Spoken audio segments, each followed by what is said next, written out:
Elon Musk just posted on X saying that most people still have no idea how crushingly good Tesla's full self-driving will get. He says it will be superhuman. And it will seem strange in the future that humans drove cars even while exhausted and drunk. Today, we're going to cover several big updates, including New York City now allowing testing of autonomous vehicles, the removal of the word beta instead now being called full self-driving supervised, the rollout of FSD free trials, and we'll also go through a milestone list of what to expect for FSD over the next several months. As a bonus, we'll watch some incredible highlight reels of what FSD version 12.3.1 can now do. It is mind-blowing. We have Jeff Lutz with us. Jeff is an ex-chief supply chain officer at multiple Fortune 100 companies. Thank you so much, Jeff. Yeah, great to be with you, Herbert. Exciting. This is great. I mean, obviously the momentum for FSD and the how it's being viewed is fantastic, but it's wonderful to see executives, not just Elon, but Ashok Alaswamy will show you that. So Elon tweeted this out. Most people still have no idea how crushingly good Tesla FSD will get.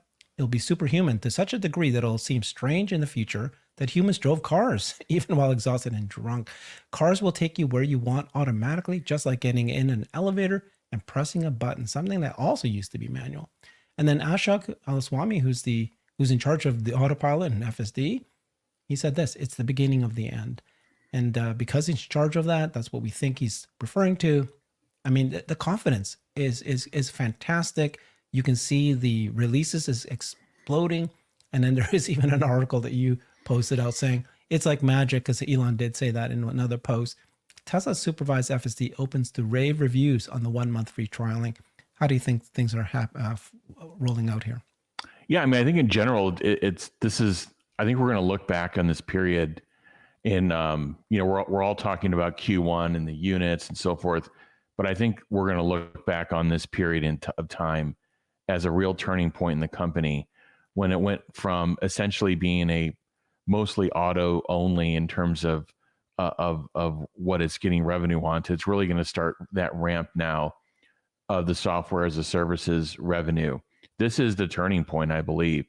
And I think this all, I love it from a supply chain perspective, because it all actually does come back to scale. Tesla's been building this scale in terms of miles driven and gathering all this data. NVIDIA has been building this scale in terms of compute, and Tesla brings this compute online, call it over the last 6 to 9 months. And I believe, by the way, I still believe Tesla's building out Dojo, and I still believe that whole process is underway. They're just not going to be as vocal about it, during this very critical period of trying to get their compute ramped up. But I think this all comes back to scale, miles, compute, and Tesla has the engineering horsepower, and they're looking a couple of releases ahead, and they're doing simulations. They're doing, they probably already have 12.4 running on engineering vehicles, for all we know, and they're looking ahead. You're seeing the engineers come onto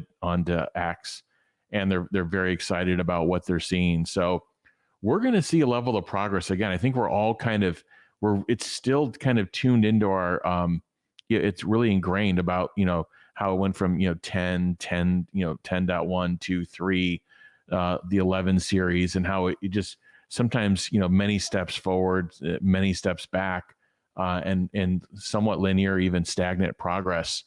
And now with 12.3, you've seen this cluster of releases coming in a very short period of time. So what that's telling us is they're solving a lot of problems quickly. They're also pretty stable in terms of the whole system architecture and approach, where every time they build a new release, it's not like there's all these new bugs are being generated. And it looks like we're just on a completely different paradigm right now. And again, I think we're going to look back to this period of time, and this is going to be the point where the company transitions, from auto only to software as a services to energy and on to the, to the next things, while they're still, quite frankly, going to be in this growth mode for auto over the next, depending on what your time horizon is, over the next period of time. So I view this as a huge turning point for the company. Yeah. We're all worried about the margins because it's auto margins of 17% with some reason it's like terrible, which is not. Now we're going to see software margins being added to that. But the confidence of Ashok is just, it's great to see that. It gives me confidence. But when you watch these videos, I'm going to show one here that's, just one, so many examples. This is from Edge Case. You still have doubt Tesla will solve robo taxis. This is a very quick 2-minute video where this car is sitting here and it has to make a decision what to do. And it's just, again, human-like. Let's watch this. It's hard, man. We're not gonna make this.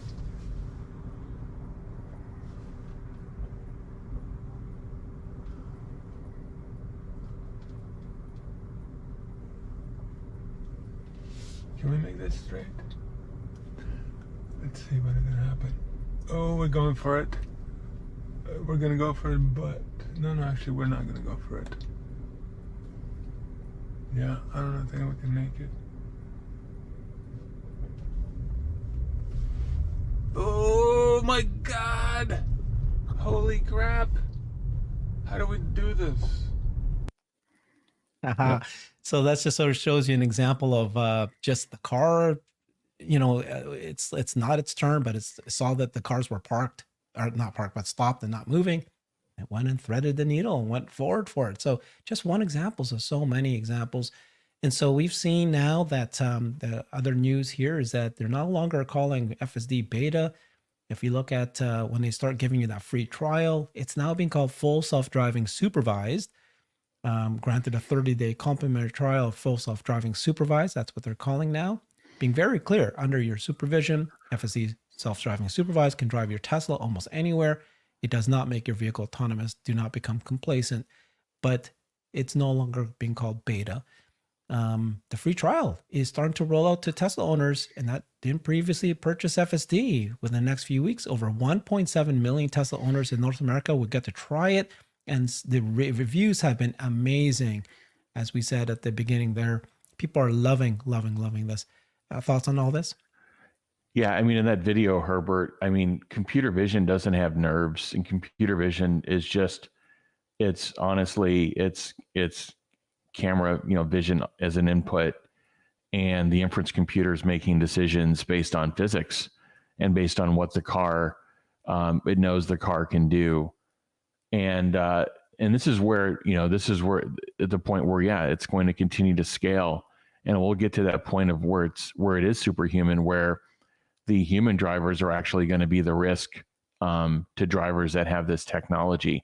And we're going to make that switch here very soon. We may have already made that switch. Tesla's still got to work through some critical issues that are still coming up. It's not perfect. You shouldn't get that feedback, or that takeaway from this video is that it's done. That's why there's future releases coming, and they'll continue to refine and improve the system. But it is going to get to the point where it's making better decisions than the average human, and then every human, and it's going to continue that progression. And I agree with Elon's statement. We're going to wonder, like, why were we actually doing this? Why were we actually, driving our cars at some point?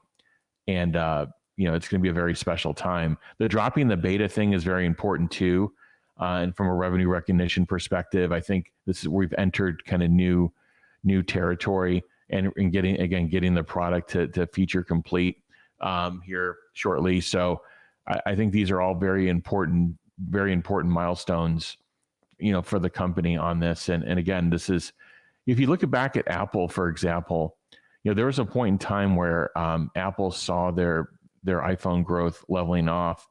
But at the same time, in the background, and probably for the last decade, they've been working on the services business, Apple Plus, Apple TV, and all the different services around it, and of course the App Store. And there came a point in time where that growth of that store and the size of that of their software as a services was significant, and it changed kind of the multiple of the company.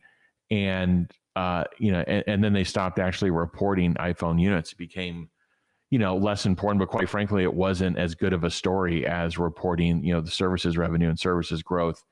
And I think Tesla's going to be getting to that point here soon.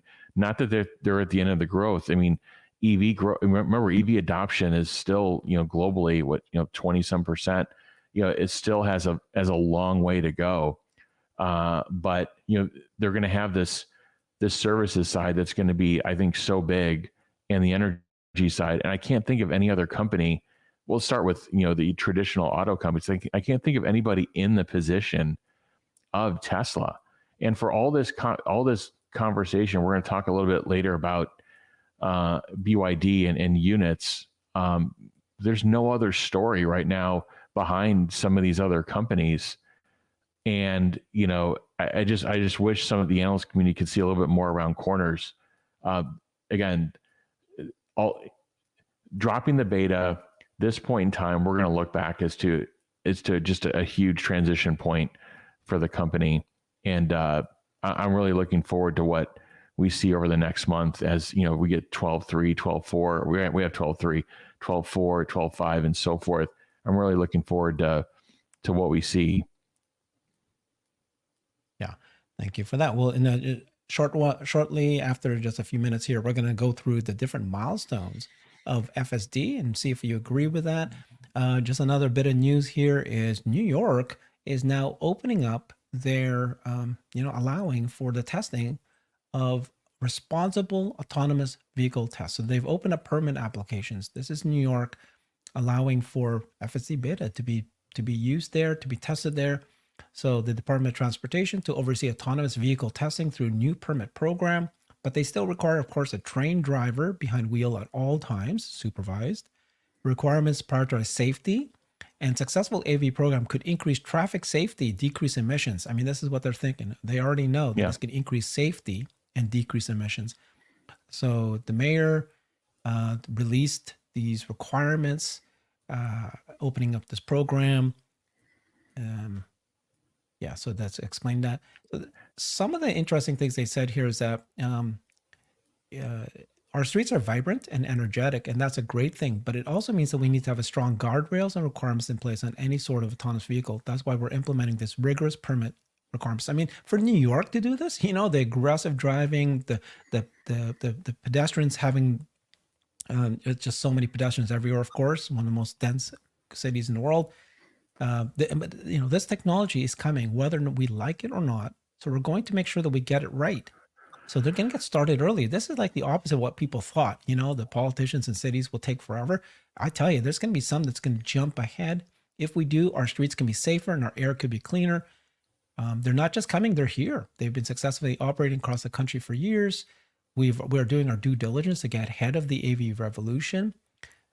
Creates training and good upward mobile jobs. Interesting. It's been a story for too long. The government can't keep up with private enterprise. No longer. We believe that we have the potential to benefit as a city. This is the DOT commissioner said this is developing new permitting process. Driver error and distraction plays an all too common role in traffic crashes. An autonomous vehicle offers potential to improve traffic safety. We look forward to working closely.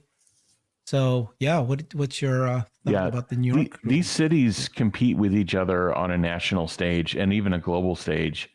And New York City can't be, years behind, San Francisco and LA in terms of adopting this technology. So this makes sense. I think it's a forward move. It's a difficult place to drive. But if you look at a lot of the problems that need to be solved, there's traffic problems, there's parking problems, there's pollution problems, there's all kinds of challenges to go after.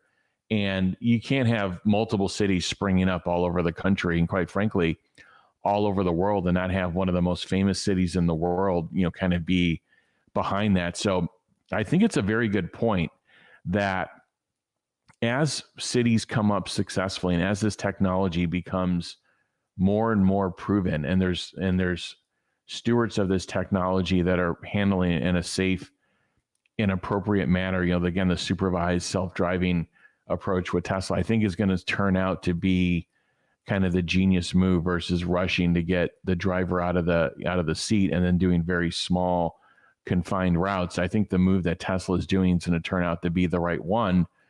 And I think, there's another side of this, which is we thought we were all going to be blocked by regulators, but a lot of these cities and states and countries are going to be competing for this technology because they don't want to be behind other ones. So, and there's economic gain to unlock. So yeah, this is exciting. I think it's kind of a foreshadowing of what's to come. It might actually be in line with the way that Tesla and others might roll it out, like city by city. Or maybe Tesla's so far ahead, we are waiting for the cities to get regulation. That might be happening too for robotaxi. I'm talking about there. But regardless, like we've been saying, there's tremendous benefit to Tesla and the stock just without robotaxi. So let's, I want to show you another clip, this time from Chuck, that's really interesting because it's just a short 2-minute clip, but he shows 3 things that happen that would just, again, surprises you. And you tell me if you think that FSD has not gotten to the level where at least now you can see the end of the rainbow. So he drove 12.3.3, which is the latest, over 40 minutes, same route I always do, 0 intervention, 0 disengagements for the first time. Never happened to him before. But it's the things that happened while he was driving that's quite interesting. His blinker on.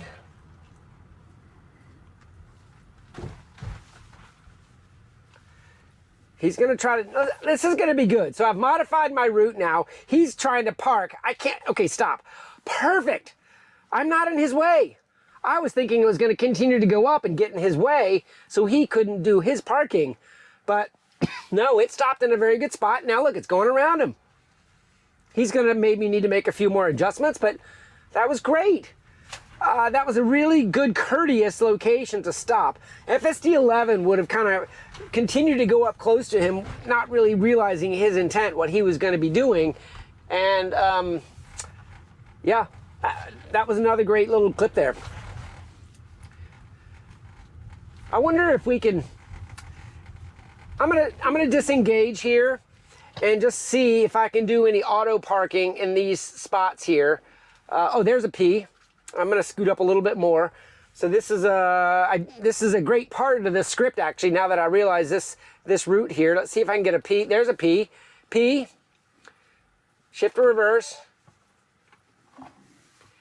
start.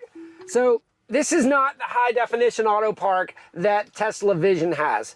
I think everybody would agree. So that was it. This was a good test. Some people thought, because on the Vision only cars, high definition auto park is working now. I have ultrasonics. Golly, it did that perfectly though in one shot. This is an ultrasonic equipped car from 2020, and wow, that was good. So I'm going to go ahead and go into drive, and oh, this is, I can't see to the left here, and it just gave me FSD. And there's a truck up here. I'm going to engage from the parking spot. It needs to creep. Slowly, slowly. Okay. Yeah, that was slow enough. So that was what you, I mean, that's what you do in any parking lot, really, right? You got to slowly creep out to get your visibility. Obviously, headlight cameras would be the optimal superhuman vision location there. But when the traffic is slow, like in parking lots and under 20 miles an hour, the slow granny creep, I call it, will work. It creeped out just like it would. It found the parking, and then it recognized that another car stopped because it was gonna park, and so it stopped, even giving it space, and then started moving as soon as it knew that it was safe. This is pretty good. What do you thought? Yeah, I keep going back to their compute side scaling, the data scaling, their engineering talent is scaling, and these improvements are just going to come in, and this capability is going to come in, and as Elon said, we're going to wonder why we were driving at one point in time, and it's working. And again, I think if you're just a year ago this time, you looked at all these different situations, NVIDIA couldn't catch up, and Tesla, obviously didn't have the compute that they needed. They were way ahead in miles, but without the compute, you're not there. And who knows how large they've grown the team or who they've added to the team. We know there's been some movement, but in general, one of the better AI teams, and other people in the industry are saying this too, not just us that follow the company. Other people are saying this as well. So I love these drives from folks like Chuck and the live drives. We see Michelle and others, because we see what how the system is improving. We also see where there's still vulnerabilities or concerns, and that's why, again, it's supervised at this point.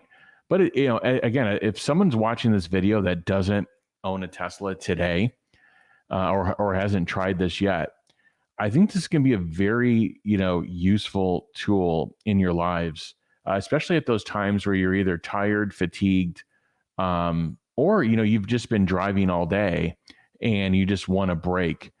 And this can be a very, very, there's no other car that has this capability where you can just turn it on at any point in time. And I think Tesla is going to figure out the cost structure in terms of pricing that will scale with users as well. Again, they really want to maximize use of this system. And before, I think having the $12,000 or $15,000 price point and the subscription, the monthly subscription cost, it's giving people options. But quite frankly, it's somewhat of a high barrier. And I don't think they wanted millions of people buying V11 or V10 at the time, just because of its, while it was better than anything out there, it's still, it had, obviously had limitations and issues.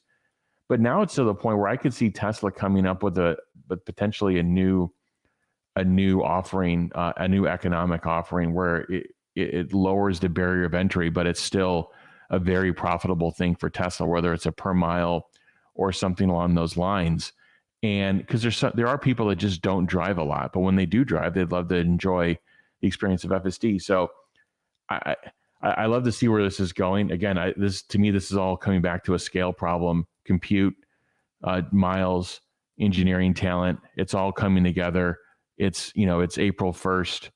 And, we saw that drive back in August. And who would have thought, just a few months from that point, I think it's the 1 year anniversary of Tesla actually going down this architecture route as well. So this has all moved very quickly.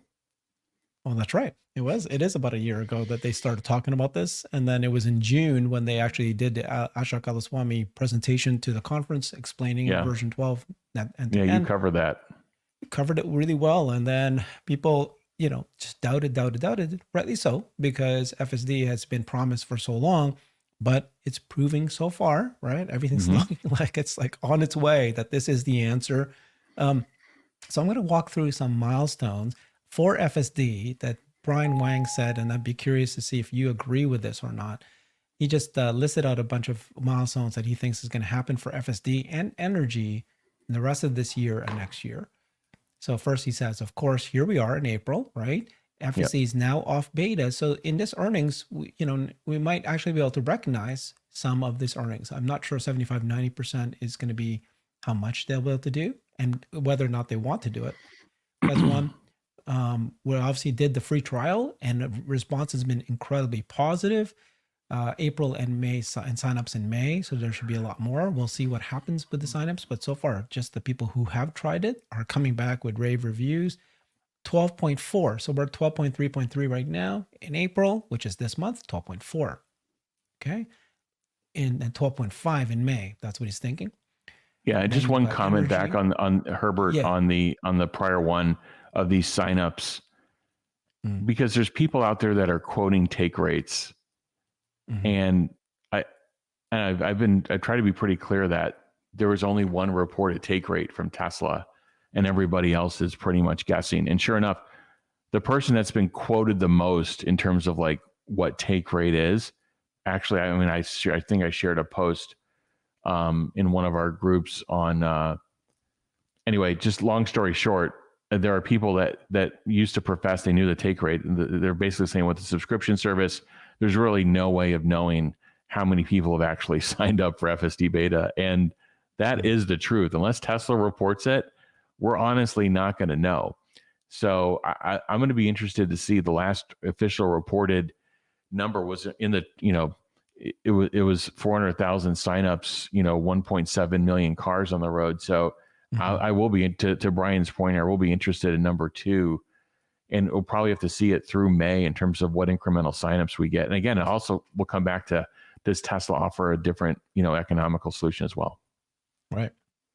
Okay. Then it talks about energy, but change quarter end volume. Note adds energy and FSD. So the quarter end should have FSD. So instead of just vehicles, they should add energy and FSD. Yeah, they may do that. I can see them doing that. Interesting. When that starts building. Interesting. Never even thought of it.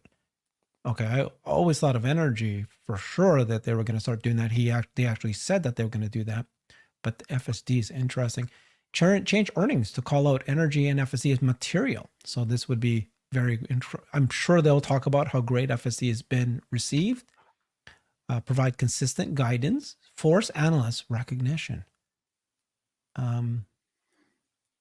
Then something you've been saying, first OEM licensed FSD software, he thinks is going to happen now, like April to August. It could. Wow. Yeah.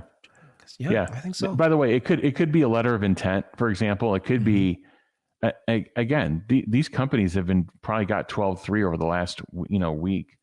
And, they're rapidly doing their own assessment. So sometimes they don't move as fast as Tesla, but some of them may. So those conversations may have started. We may hear something from Tesla on the earnings call in April. We'll see.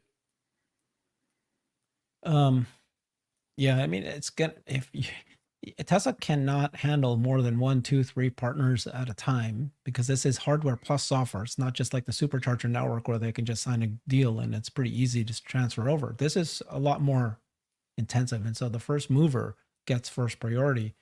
So I think it'll happen. FSD feature complete. He did not give a time frame here, but that is certainly a milestone. And I think Elon said in a couple months, maybe at end of April, May, that's when he will consider it to be feature complete. That's going to be a very important milestone. Yeah. 12.5 quality comfort drives, major adoption increases. So that's, again, the same thing with feature complete. When you get there, Elon referred to it as polished. It's going to be shiny. FSD drives more car sales. I don't know if you can quantify that. Well, it's something it's something that I don't think is talked about enough, but with the 1.7 million trials and if there's, a lot of success with that and a lot of signups, you're going to see a lot of people. And then Tesla now showing people, demonstrating this as part of the drives and the sale of each vehicle. I mean, it's definitely gonna raise more eyebrows, and it could drive more sales. Definitely. I mean, even just the 400,000 beta users now, of course, is going to probably increase. More people are actually testing this out. I have, you did, show to friends and significant others, and then the word starts spreading more. So, but if it's material, I think it will be. We'll see. FSD rapid learning for quality FSD in China, Asia, and Europe. So they need to be trained and released there. I think we know that China is going to happen soon. Europe, they said next year, 2025. But it could be, some people are saying that actually some parts of Europe could actually start testing it out before the end of this year. I don't know how that happens when the regulation said that it's going to be next year, which is European I don't think Union. we have anything official from Tesla yet either on that. So I'll be interested. That'd be a great earnings call question. Don't know what this means. FSD starts many local regulatory processes. I don't know what.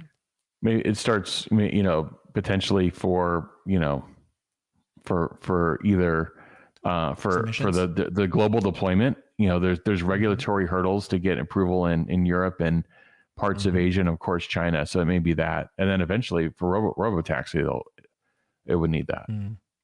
But I think we're too early for that. FSD in the boarding tunnel. Yeah, that's pretty obvious. That one there. That's a good milestone. That's pretty straightforward, I think. Yeah, it's a nice list from Brian. It's logical. Some of the things are tied to dates. Everything. I think the key takeaway for people is rapid improvement, big leaps in capability and improvement, and this is going to be really exciting to see. And by the way, the new NVIDIA silicon isn't ramping until the latter half of this year. So the world of compute is I think it's just going to get ever more exciting. I mean, NVIDIA's doubled their compute capacity over the last year, and it's helping, partners like Tesla out and others to have this, this capability. It's amazing.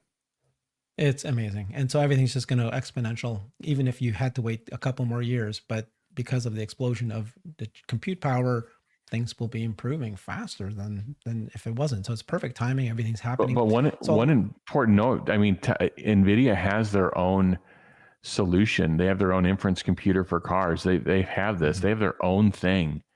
and you don't see anything close to the excitement or capability of a Tesla vehicle with FSD supervised as you see with all these other partners with the NVIDIA solution. This tells you the importance of having the compute infrastructure at the OEM, vertically integrated, the engineering and the data, all these things that Tesla has this lead and advantage on. The actual, call it king of AI training, hardware and software silicon company. There's none of their partners are anywhere close to Tesla yet. But it also tells you, though, it's really important for Tesla to move quickly, get this branding as part of their offering, because maybe others will be able to catch up more quickly, but there's going to be this time delay, but in the future. I'll leave it with this, which is two anecdotal tweets that I captured. It says, this guy says, after driving 12.3.3 for 12 hours, I'm going to purchase $100,000 more in Tesla tomorrow morning. Not financial advice, just one anecdote. And then this other guy says, someone called me stupid today because I took a huge line of credit, oh my gosh, and did put on Tesla stock because FSD, I'm convinced, with 10x in next decade, worst case scenario. My gosh. So people are, Herbert, yeah. You're showing these tweets and you're not showing my cat tweet driving the car supervised on his owner's lap. And I would get all the flack for that. And you're showing these tweets of taking out lines of credit. Yeah, not financial advice. Check out Jeff's X account. Is funny. He posted his funny thing where he's got a cat driving. Of course, he's on your lap. It's funny. It was really, really good. But this is, I guess my question is, do you think, Jeff, that there's a, we know that the stock is falling quite a bit. It's just very pessimism, the negative sentiment to it. But could FSD at this point, with a little bit of the brewing of the confidence people are having now, do you think that could create a floor at least so that it doesn't just crater for especially after the earnings call? It's possible. I mean, it's really going to depend on what the company says in earnings and how the company positions software as a service revenue and energy, by the way. But it's really going to depend on what the company ultimately says. So again, they have the best vehicle without FSD, and now you pair these two together. I mean, I think the range of outcomes is actually quite wide. We are between these two growth waves, but combining FSD and the best EV sold in the world, it could actually equate to higher sales. I think we don't know, but there's other factors that are outside of Tesla's control as well in terms of economies and so forth and affordability and so forth. But we'll have to see. I think FSD, it could eventually create a floor for sure. It's right now, I think it's a very tenuous time. I think some people call it a white knuckle period. But I think it's great timing that Tesla has this capability and it's now truly scaled up. They couldn't have asked for anything better, I think, during this period of time in the industry. Yeah. And there's rumors that Elon's might be prioritizing robotaxi now because of this. We'll see. Okay. Thank you so much, Jeff. He sees the scale side of it. So, yep, for sure. Thank you. We should do that show next. Follow Jeff on X at the Jeff Lutz. Thanks, everybody. Bye-bye. Thank you. I've created a website that is the most comprehensive resource for the Tesla investor. Please check it out. Simply go to my website at herbertong.com.